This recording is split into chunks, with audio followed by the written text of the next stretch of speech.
তো মেহেন্দি দিব মামাইকে দেখি মামাই সুন্দর করে দেই তুমি ধরিও না টাচ করিও না ওকে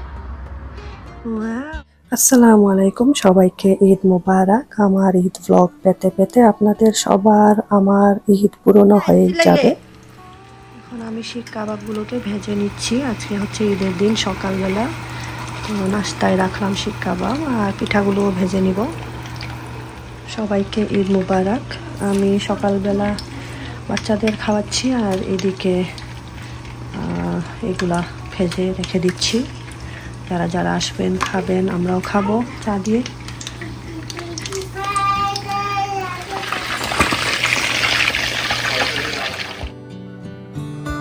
তো ঈদের নামাজ শেষে আমার ভাই দুলা ভাইরা আমার বাসায় আসলেন তো এই নাস্তার কিছু ব্যবস্থা করলাম তো নাস্তায় ছিল শিক কাবাব নান নুনের পিঠা ডিমের সামোসা করেছিলাম এই তো আর আমার জর্দা সেমাই তো আমরা দুপুরবেলা যাব বোনের বাসায় রেডি হচ্ছি আর রেডি হয়ে কিছু ছবি টবি তুললাম আর কি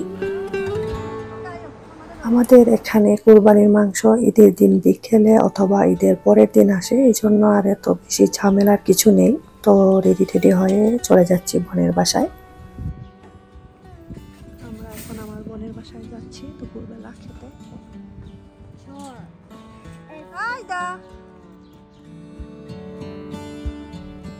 কই যাই রে কালামা সাতনি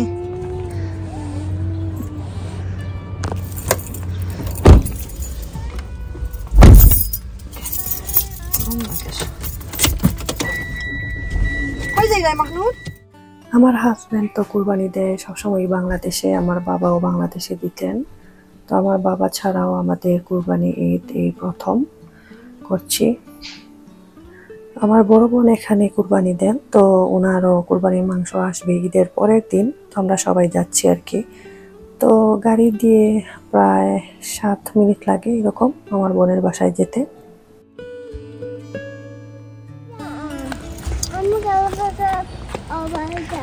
আমরা কালামা সাতাইছি আমার খালাতো ভাই এসেছেন বাংলাদেশ থেকে তো ওনার সাথেও আমাদের এই প্রথম ঈদ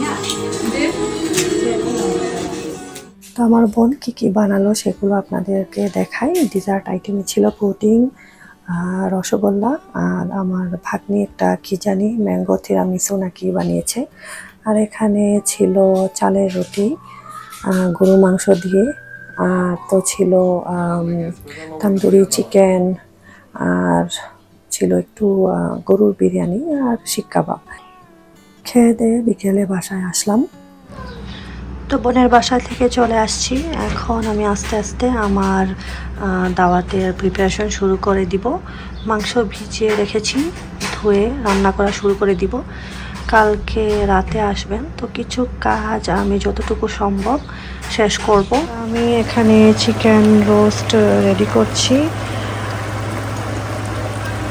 একটু জর্দার কালার দিয়েছি জিঞ্জার পেস্ট আর লবণ দিয়ে এখন হালকা ফ্রাই করে ঠান্ডা করে রেখে দিব বাকিটা কালকে শেষ করব বাচ্চাদের ঘর বুঝতেই তো পারছেন সব কিছু একদিনে করা সম্ভব না আগের দিন থেকে শুরু করতে হয় আর মাঝে মাঝে তো বাচ্চাদের খাওয়াতে হয় বাচ্চাদের ডিউটি আছে আমার দুটো বাচ্চাই কালকে বাসায় থাকবে কালকে তো স্যাটারডে আর স্যাটারডে যে ক্যাম্পে যেত সেটাও বন্ধ হয়ে গিয়েছে কারণ সামার ক্যাম্প তো উইকডে যাবে 5 দিন যেটা শুরু হবে জুনের 23 তারিখ থেকে যখন ওর স্কুল বন্ধ হয়ে যাবে তো আমি সিম্পল খাবারই রাখবো বেশি আইটেম করা সম্ভব না বোয়াল মাছের দো পেঁয়াজও করা হবে স্বামী কাবাব আছে চিকেন রোস্ট গরু মাংস সাতকরা দিয়ে করব যেটা আমাদের সিলেটিদের ঐতিহ্যবাহী খাবার আর হবে ভেজিটেবল একটা এই তো দই আমি বানিয়ে ফেলেছি আগের দিনই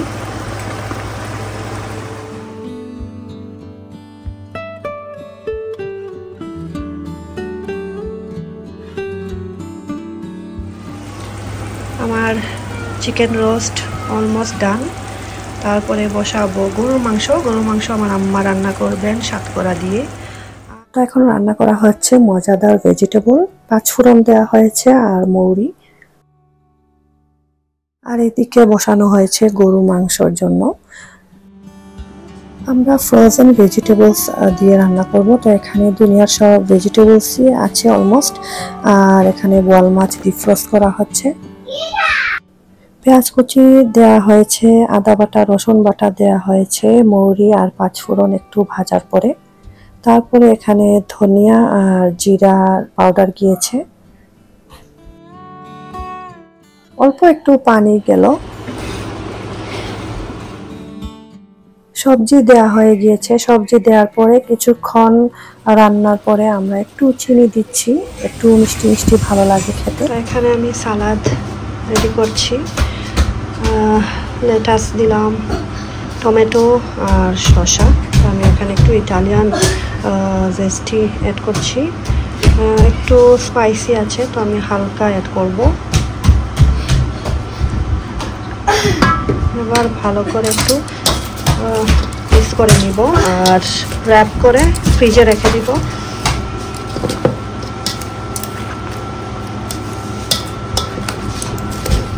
তো আমাদের গরুর মাংস হচ্ছে আর বোয়াল মাছের দো পেঁয়াজও হতে বাকি, আর ভেজিটেবলও রেডি হয়ে গিয়েছে।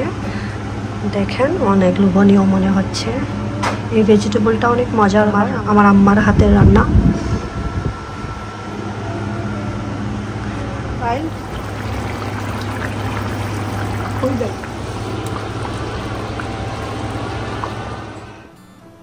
বোয়াল মাছের তরকারি রান্না করা শেষ। এখন শুধু বাকি গরুর মাংস হওয়া। গরুর মাংস যখন 75% হয়ে যাবে তখন অ্যাড করে দিব সাতকরা। সাতকরা সিদ্ধ হতেও টাইম লাগে। তো ভেজিটেবলস খুব সুন্দর হয়ে গিয়েছে। এখন আমি স্বামী কাবাবগুলো ভেজে নিচ্ছি।